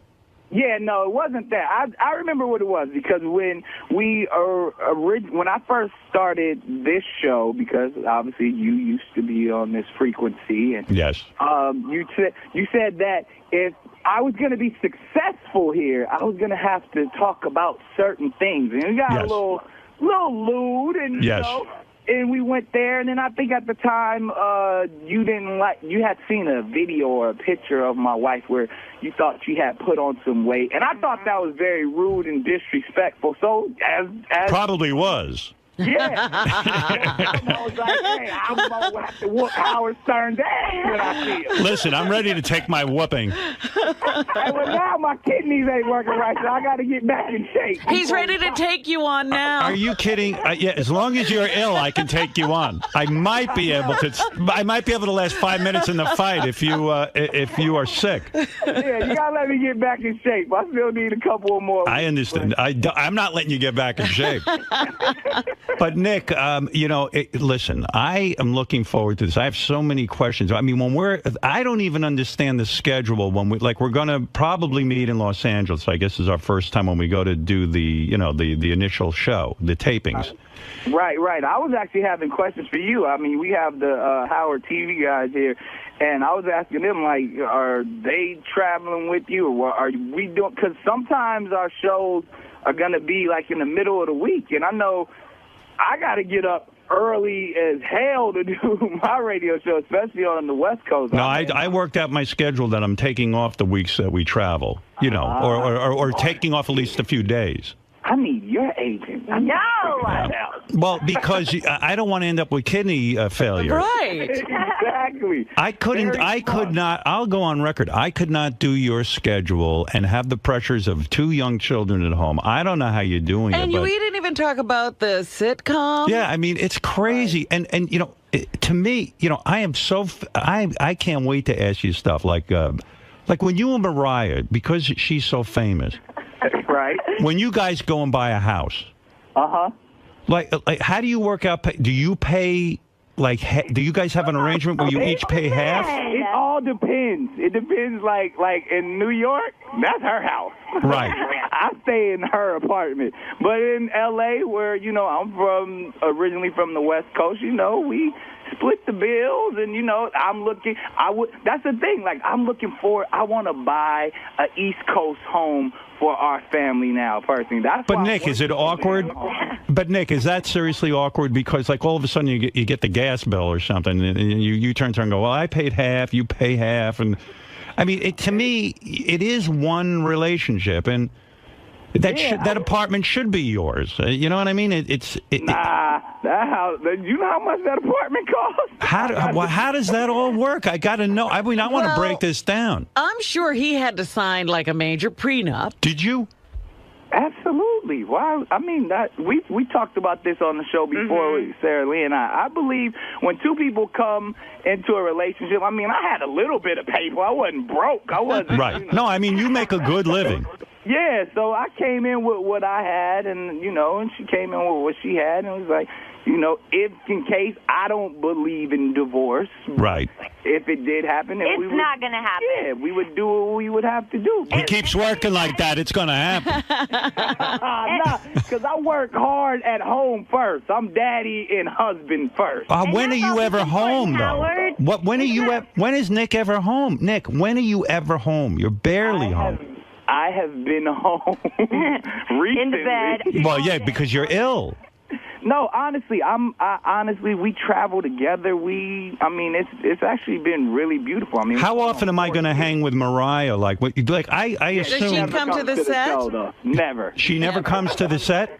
She performed the first season I got there and hung out a couple of times, and she was like, all right, I'm over it. I'll watch it from home. Yeah, but wait a second. You put in long days, right? I mean, when they do these tapings in San Francisco. Are you ready for these days, Howard? No. I told you how long these days are. Do you want to know the truth? They lied to me when they hired me. They didn't tell you about them 16-hour days, huh? No, because they said, I'm on the phone with them making arrangements, and they had originally told me that on these taping days, you work from like 11 in the morning till about 7 at night. So I said, oh, okay, I can deal with that. It's hard for me because I get up so early. I wish they could start at 6 in the morning, But then, so then the other day I'm in a conversation and they go, oh, did anyone tell you about the grueling days? I go, what grueling days? What grueling days? They Nobody mentioned it. Long, grueling days. I'm going to tell you all about it. Matter of fact, I mean, we got these things over here called commercials, Howard. No, you don't need to do. You can take. Listen, this is special. Commercial. We'll be back with more. No, Nick. Maybe he can continue to talk to us. Can you continue talking to us? Absolutely. Oh, good. All right. We'll be back on 92.3 now, but I'm still rocking with Stir. So what's next? Hey, Nick. I'm still here. Oh, you're there. Okay, all right. I couldn't hear you. I couldn't hear him, though. You're telling me. Yo. Okay, you there with me? Yes. Yeah, it's echoing for some reason. Probably because we got some strange kind of feedback. I apologize for that, sir. What are you saying? It's 11 o'clock in the morning, you start taping, and then it goes to like 1 o'clock in the morning? Yeah, so sometimes we start like 11, at least 11 to 11. 11 to 11, like 3 days in a row. Well, I'll tell you what, you're going to have a judge sitting there sleeping. I'm going to be sleeping. 15-minute tea breaks because, like, Sharon's British and stuff. So, like... No wonder you carry around a pillow. No wonder you carry around a pillow. My God. I'm going to share your pillow. So are there long breaks, though, during, because Howard thought that there's... you need time to set up, and there's lots of sitting in your trailer. No, there's no like when we do, especially the audition days, they just fun. It's like you have to sit through like 200 people. Oh my God, doing ridiculousness. I'm not going to have much patience for that. Oh, it's going to be great. I cannot wait to see. Because that was the thing about Piers Morgan. He didn't Piers was a diva. I'll put it out there. Like he would like walk off and be upset and be like, "You're wasting my." Especially when the CNN stuff came up, you're like, wasting my time. Right. Well, I watched that and it felt kind of false to me, that the whole rivalry between him and Howie and all of that. Yeah, that stuff was a little put on, but like Piers showing up when he wanted to and mad that we were there all day, and like he did that. So I could only imagine. Like, I know you're not gonna go for that. That's what I heard. I heard that like Piers would actually go up and tape some stuff for CNN between the acts and then walk off and all that stuff. And no, I'm not gonna. Listen, I'm there to work. I even told these guys, there's no nonsense. I'm walking in. I'm not making the show about myself. I'm there to give you my opinion on these acts, and that's it. I'm not going to walk in. The beautiful thing, though, you have already established the fear of God in everyone over there. I know. I'm just gonna ride with you. But why is Mariah never coming by to like hang with you at work? I mean, you're putting in these long days. Why doesn't she come by and like I can hang out with her while you're working? I can, hang out in my trailer with her. You're gonna be working too. But no, honestly, well, because in the cities when we travel, obviously because we're traveling, but when I was in LA, she would be in New York a lot of times. So maybe now that since you moved the show to New York, we might be able to get a Mariah Carey appearance. Now you're happy about the show moving to New York because now how were you doing the radio show? You would get up at 1 in the morning and start at 3 in the morning? This was the craziest thing ever. Like I'm so grateful and thankful for you, especially during the live shows when they were in Hollywood. Yeah. Because what would happen, I would finish my radio show at about 7 a.m. I would have, you have to do a couple of things afterwards. Maybe I'd do my countdown show or something. So I'd get to the set directly from my radio show by 9:30, 10, do the whole hair, wardrobe thing, be on set from 10 all the way to about 8, 9 at night, because you got to do, as the host, I got to do rehearsals and talk with the acts and all of that, and then you do the live show. Oh my God. You don't have to come into till about 4 or 5, but I'm there the whole time, and then I'd go straight back to my radio show. So I wouldn't go home or anything. I would lose 20 pounds every summer. Oh, my God. I mean, I am amazed by this schedule, and your life becomes a burden and a holy hell, right? Yeah, so I'm grateful for you. You have saved my family and my life. Yeah, I mean, seriously, that's got to affect a marriage. When I don't see my wife for a while, it gets weird. You know what I mean? If you're working those amount of hours and you're coming home grumpy, there's no friggin' way you can hold on to a marriage. Well, the beautiful thing, how it usually works, like I said, Mariah normally would be on the East Coast, and America's Got Talent is only the first part of the week. So the second part of the week, I would go back to New York, and it would just be us. So, and then when you would go back to New York, you're busy trying to catch up on sleep, right? Well, that's where the good times happen, Howard. Not really. I mean, you got to be exhausted. Nah, come on, man. I'm still young and very viral. I can get it in. By the way, when you got married, yes, you gave up an incredible sex life. This guy, Nick... What are you talking about? He has dated, the laundry list of women he's dated. Your research. Oh, my God. It's unbelievable. I didn't know he was up to all that. Nick, talk about, first of all, when he married Mariah Carey, he was engaged for, he was going out with her for 6 weeks, and then he got engaged. I know. I remember the televised engagement. Right. Do you think that was a craziness, Nick, to get engaged that quick? I'm sorry. What was the last thing? Was that craziness, getting engaged that quick? 6 weeks. Absolutely. I mean, celebrities, we a little crazy. Do crazy, impulsive things, but I had always been a huge Mariah Carey fan, and it was like a love at first sight thing, and we just hit it off. We said, let's rock with it. Let's see what happens. But you got engaged to this Victoria's Secret model after knowing her for 6 weeks as well. It's a pattern. Yeah, that's the one I'm talking about, where you asked her to marry you on TV. Right. Yeah, but that wasn't 6 weeks. Wasn't that a little long? No, it was you proposed on a Times Square Jumbotron 6 weeks after meeting the Victoria's Secret model, Salida Eban. I did do that. Yeah. Yeah, I mean, it was a Victoria's Secret model. Hey, you're a man. You got to do it. Exactly. I think I'm in love with being in love. I'm one of those hopeless romantics. So. Do you miss that? Nah, not anymore. I mean, I got my soulmate, the dream girl that I've always ever wanted. I don't feel like there's anyone I could go up from Mariah Carey. That's perfect. I've been in love with her since I was a kid. Do you guys ever make love and have her music on the turntable? Absolutely. You do? Yeah. Would she ever sing to you during sex? Yes. I would love that. Oh, my goodness. See, I think that's fantastic. Absolutely. You're saying Mariah will start to sing. Married to Mariah Carey. And Mariah will start to sing during your sexual activities. when I'm doing a good job. Good Lord. Does she sing a new song? Does she sing Hero or she writes something spontaneously? Yo, I ain't got Hero yet. You're working your way up to Hero. Exactly. I need to put in some more work. So, Wow. all right, I think we get ready. We can come back on my show right now. Good. too, All right. All right. Go ahead. I mean, I like this. This is good. This is like double rate. Have you? I mean, in all your 30 some odd years of radio, have you ever done this before? Nick, I've done it all. I know you have. Yes. No, I've done this. I'm a huge fan of the show too. Right? Thank you. No, I love that. And by the way, when you got ill, I seriously debated not doing the show because I said if he isn't the host, he needed you. I He said that. I need this guy to get better. You do an excellent job. Oh, well, thank you very much. I mean, I know you always made fun of me, like, what do you always say? I say, America have voted. Yes. I put on my black voice. Well, you put on a little bit of street for me, but because I know you. You've been in show business since what, like you're 9?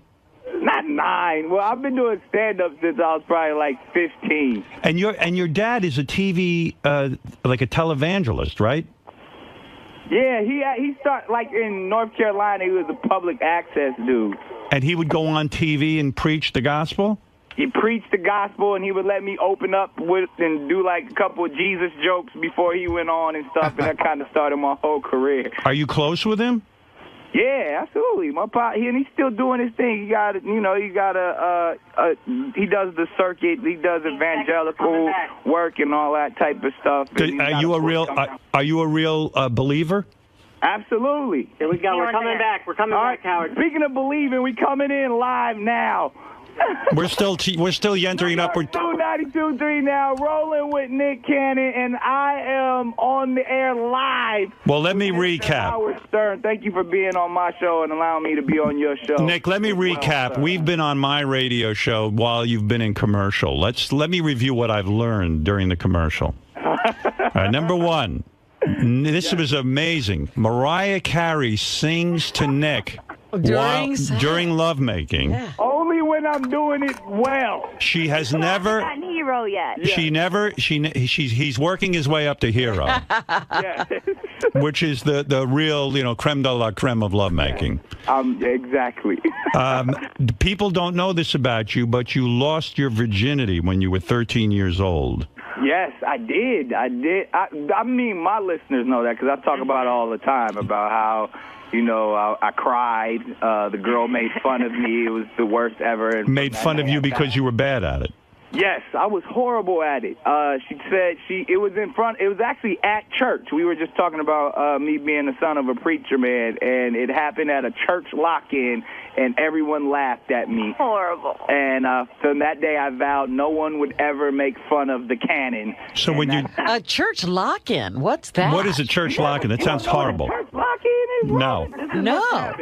When you live in an urban community, like, there's a lot of, stuff going on at night, so they try to keep all the youth in the late nights, so they have these things where, like, in the gymnasium, it's like a lock-in where they... have like games and stuff. It's supposed to be like you play like Jesus games. And, no wonder you don't want to stay home. Having sex and stuff at church. Right. So this was an effort to keep you harnessed. Yes. Right. And so they locked you up. So one would think you hate religion because your parents were so involved in it and they pushed you into it and then they locked you up and kept you tame. You would think... not really. I don't say... Because you know what? I'm more of a spiritual person now, especially, going through what I just went through with my health and everything. But I've always had a strong foundation in spirituality. I think religion, especially like the business of religion, is horrible. And I've actually seen every aspect or a lot of aspects of it. So I kind of go the other way with that. But do you say that to your father? Yeah, absolutely. You said to him, Dad, I don't like the whole you going on TV, raising money, and all that other stuff. Yeah, I'm not. But we have this debate a lot, all the time. About a lot of ministers that have been, close to our family for a long time. I'm not into the business of selling God. Does your family hit you up for money all the time? Yeah. Yeah. So, are you supporting your parents? Nah. Like I said, my dad and my mother, honestly, most of my parents have accounting degrees, so right. That's actually helped and hurt. So who's hitting you up for money? Your cousins and all that stuff? I got 4 younger brothers that just some old thugs. So you have to send them money. Yeah, I mean, well, now I employ them. I have them work for, a couple of my companies and do different things. And, they working, doing their thing. A couple of them trying to entertain and stuff. But are you resentful of that? Nah, not at all. They're my younger brothers, so I'm the oldest. So I kind of I hold it down. Was their attitude, when you married Mariah Carey, now we're in the money kind of thing? Absolutely. Everybody thought it was different. I was like, that's her money. I ain't got that. However much money she got, we still working with the little. Did you? We were talking during the commercials. Your audience didn't hear this, but you have a pattern of meeting women, going out with them for 6 weeks, and then asking them to marry you. I only did that like 3 times. All right, no big deal. That's not a pattern. Is it true that you made love to Lindsay Lohan? Make love? Yes. I never made love. All right. Did you have sex with my wife? Did you have sex with Lindsay Lohan? No, Howard, I did not. Do you know her? Yes, I do know. Why is it that you reportedly dated her? Did you? What, dating and we were friends. We did a movie together. We did a film called Bobby, and we hung out a couple. When you say hung out, did you kiss her?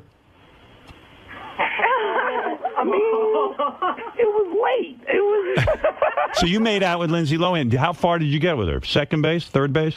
I didn't. Lindsay Lohan at the time, we were very respectful with each other during the time because we were trying to be professional. And she was actually, you know what it was? I actually had a lot of respect for Lindsay because she was a lot younger at the time. I was real weirded out about younger girls. I've never really been into young girls, and I always kind of looked at her like she was just a young girl. So but yet you guys made out.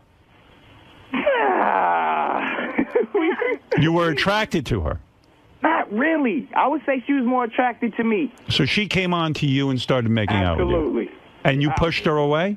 I didn't push her away. I'm still a man, Howard. So she did things to you? No, Howard. We were respectful. We were What does friends. that mean, respectful? I mean, out of all the people you could choose, you picked Lindsay Lohan? I would have told you the dirt about Kim Kardashian, all that. Why you go? What'd you do with Kim Kardashian? I like Lindsay and her family. I actually have a soft spot for them. What'd you do with Kim Kardashian? You made love to her? Yeah. You did? Everybody knows that. Yeah. I didn't know that. Oh, see, you got to get up on the pop culture, man. I tell you what, you gave up a pretty active sex life to marry Mariah. I did, and it was well worth it, Howard. Yes. You're happy. Happier than happy, especially through this entire process of help. I mean, we've become so much closer, and our family is so just tight-knit, and I even got a chance to see a different side of my wife that through this process to where she just became so nurturing, and I mean, I'm in debt to her forever, even after this entire health scare. Your relationship got better? Way better. I mean, it was great already, but I mean, now... I watched that interview with the two of you where she turned to whoever was doing the interview. I think it was Barbara Walters. It was Barbara Walters, and she said, well, Nick's not like the greatest husband.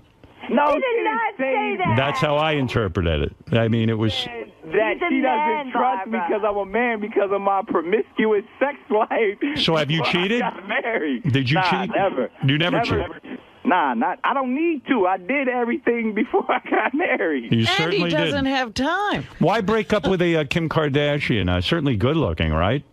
Yeah, you know what? I'm going to tell you why I did that on your show, but I got to go to break because I got these things again called commercials. All right, I'll let you go. I'll let 92.3 now. All right.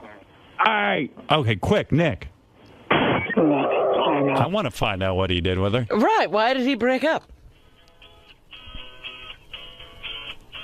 He's got to play music, too, you know. That's a top 40 station. Oh, is that what we're doing now? I think so. Plus, Dave Navarro's here. I got to talk with Dave. Ah. And I got to take a break. I'll We have to let him go? I think so. I think he left. You know, he said he has to go to the bathroom a lot. He's drinking a lot of water because of that kidney thing. All right, I'll let him go. Hey, looked like you had fun in there.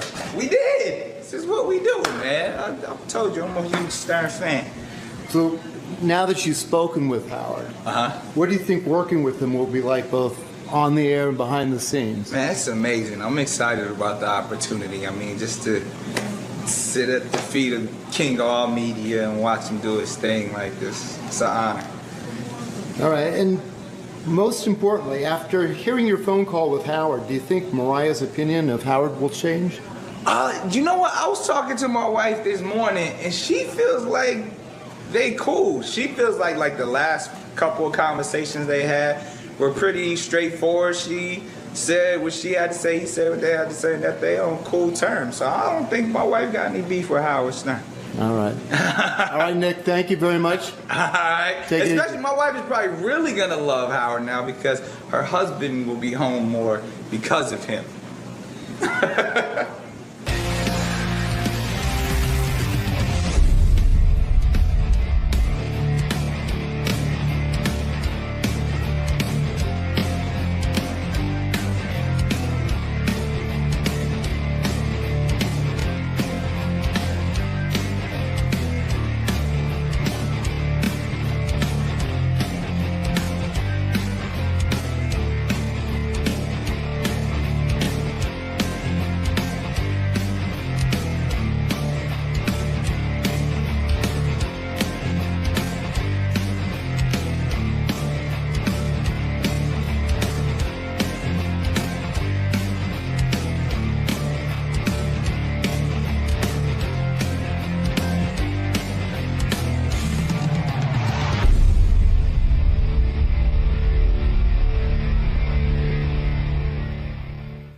This is the best of the wrap-up show. A recap and behind-the-scenes look with John High and Gary 𝗏𝗏𝗏𝗏.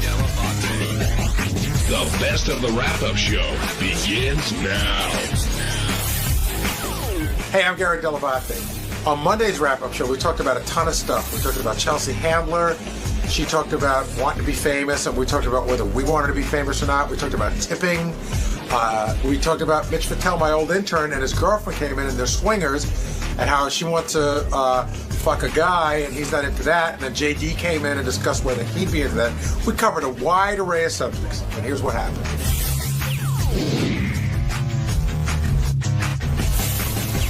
Today, 𝗏𝐿CE Handler dropped by, and was 𝗏𝐿CE happy to be up here? In the beginning, she sounded a little tired, but by the end, she was clicking with Howard. I think she digs the show. I think everybody hates getting up early. And I think part of her personality is that I think part of her comedy is that she's perennially irritated and pissed off. Like, that's sort of part of who she is. And Howard loves that. Right. Yeah, he loves talking to someone who's as pissed off as he is about a lot of different things. And willing to talk about it. Right. And name names. Right. And which they did. The first thing I thought that got out was Howard's old college pal, Ted. 𝗏𝐿CE didn't hesitate to talk about him at all. Right. And they quickly bonded over that.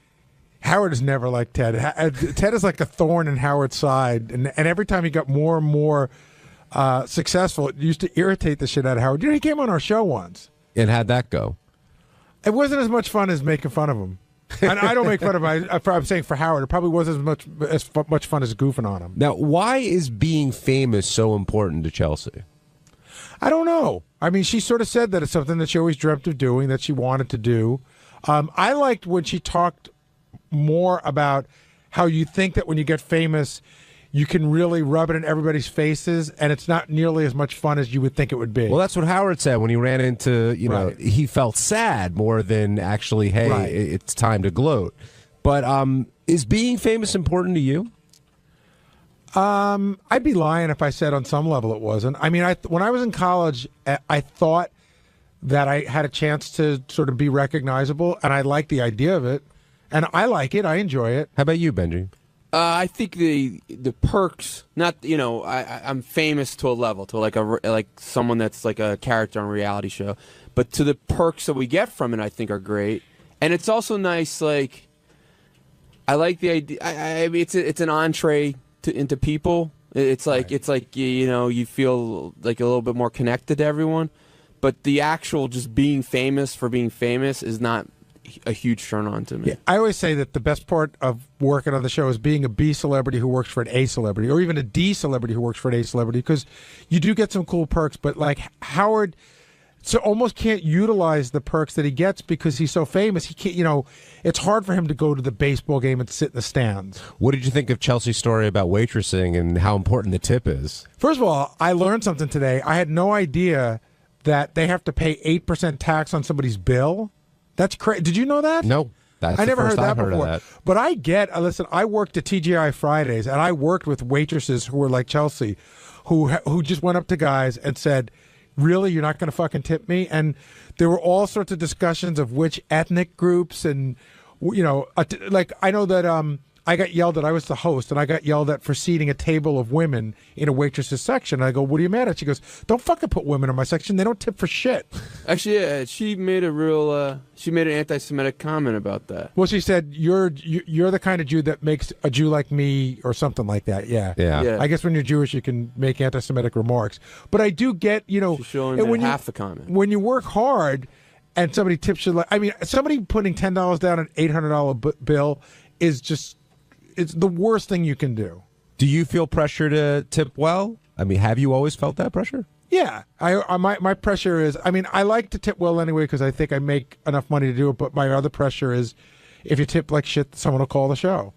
That's right. So you better... Which is, I think, is exactly what Howard did. In fact, I was telling you this before. Howard and I went out to dinner one night, and I got to remember if I got this right, but I think I picked up the bill and I put my credit card down, and Howard insisted on leaving a tip, which I thought was weird. But now that I think about it, I realize Howard probably wasn't sure I was going to leave a big enough tip, or not a Howard Stern caliber tip.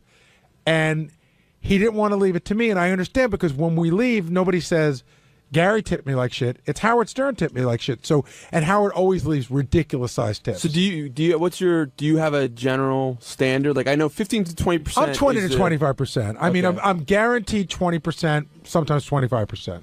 But again, I would never tip under 20%. Rick, you're on the wrap-up show. Hey, Rick. Hey, how you doing? Good. So I just that bit that Chelsea was talking about with the tipping. Yeah, the 8%.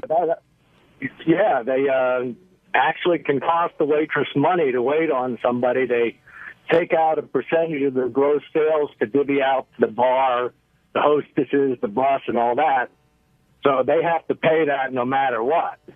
Well, wait a second. She said you're saying that they take out money to divvy up to everybody. She's saying she has to pay 8% tax. Is that what? I think no, it's not really tax. I think she just misexplained it. Right. But because on any kind of transaction that's credit card, they can trace it. So anything that isn't cash money, you have to pay on. I do know that when you work in a restaurant, you have to tip the bar backs and the bus boys and some other people. But I understand that, if you, first of all, I don't know who's going to tip 8% or less. You got to think, like, I think in the worst places you tip 10%, but that's unheard of. You never know, Gar. You never know. But moving on with Chelsea, what did you think of her explanation of her relationship with 50 Cent? It sounded like she really liked him. It sounded like she went out with him for a goof and found out that she really dug him. Yeah, and it sounded like when they broke up, they haven't spoken. I guess they get along well now, but they didn't speak to each other for a while, based on what she had said to him. So why does she have the ability to fly? I mean, she's an unbelievably successful author. Her television shows are doing well. How does she get to fly under the radar? Because what are you going to find out about her that she hasn't told you in any of her books, or she doesn't say on her show? I think that's a huge thing for her. And is it odd? I mean, you did it in the book you wrote. I mean, when you put so much of yourself out there, then people sort of think they know you very well, and all of that is there. And I think her and Howard bonded over that a little bit. But Howard tells everything on the radio show, yet he still gets followed a lot. True. But not Jennifer Aniston whoever it's Julia Roberts caliber. But yeah, he gets followed a lot. I understand though what she said. It's the best of both worlds for her. She gets all the perks and none of the shit. We're going to move off of 𝗪cie Handler and on to your former intern, Gary, Mitch, and Jessica, who look great. She was really pretty. Does it make you feel awkward at all when Mitch... was Mitch like this when he interned for you? Absolutely not. He was in college.